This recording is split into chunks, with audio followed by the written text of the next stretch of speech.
Untuk informasi lebih lengkap dan berita terkait, klik link yang ada dalam deskripsi. Dan jangan lupa untuk install aplikasi CNBC Indonesia di App Store dan juga Play Store. Jangan lupa subscribe ya. Baik Pak Hendri, kita juga masih menunggu beberapa IPO jumbo, GoTo salah satunya. Nah lantas bagaimana nih Anda melihat appetite investor asing dan juga pastinya domestik untuk masuk ke IPO jumbo yang ada di Indonesia khususnya untuk sektor teknologi? Saya rasa demand-nya ini masih sangat-sangat kuat ya, masih sangat-sangat besar karena kita melihat itu masih ada premium scarcity yang cukup besar untuk saham-saham teknologi di Indonesia atau di Bursa Efek Indonesia.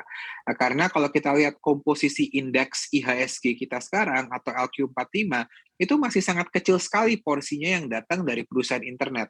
Bahkan kalau kita lihat perusahaan yang big cap, yang berbasis internet, itu mungkin bisa dihitung pakai jari.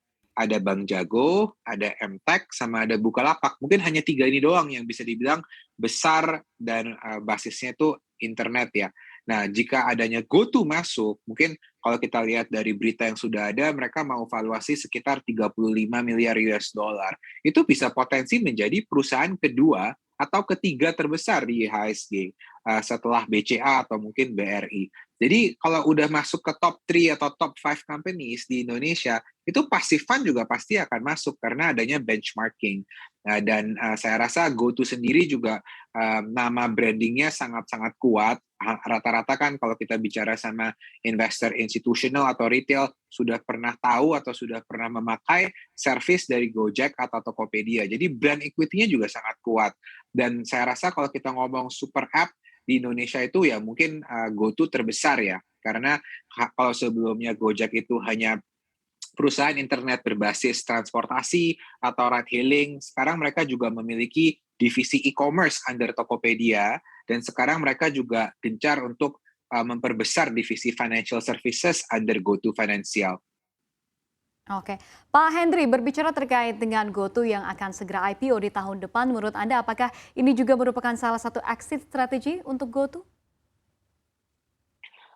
Saya rasa iya, tapi kita harus lihat juga ya nanti komposisi IPO-nya seperti apa.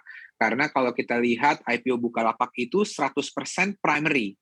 Kalau primary 100% tandanya nggak ada yang exit pas IPO, yaitu semuanya uang baru yang akan dipakai untuk ekspansi perusahaan. Kita nggak tahu nanti GoTo IPO komposisinya seperti apa, tapi generally speaking kalau primary ya berarti uangnya masuk ke company, kalau secondary berarti itu ada yang exit. Oke, nah menurut Anda apakah hal ini dengan penurunan harga saham dari IPO-IPO jumbo ini akan nantinya pastinya mempengaruhi calon emiten di tahun 2022 mengingat mungkin kepercayaan dari masyarakat sedikit berkurang melihat performa dari harga sahamnya? Ya, terima kasih. Pak Hendri, dengan adanya IPO jumbo nanti di tahun depan, seperti apa Anda melihat outlook untuk pasar modal kita di tahun 2022? Kita kebetulan dari JP Morgan baru merilis report outlook untuk tahun 2022. Kita ekspektasi IHSG akan menyentuh level 7.800 pada akhir tahun 2022, which is sekitar 19% upside dari level sekarang ya.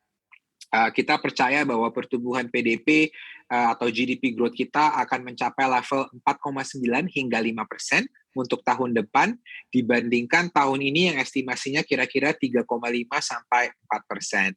Jadi kita expect tahun depan itu economic recovery-nya akan lebih sustainable, di mana vaccination rate Indonesia juga akan jauh meningkat dibandingkan level sekarang.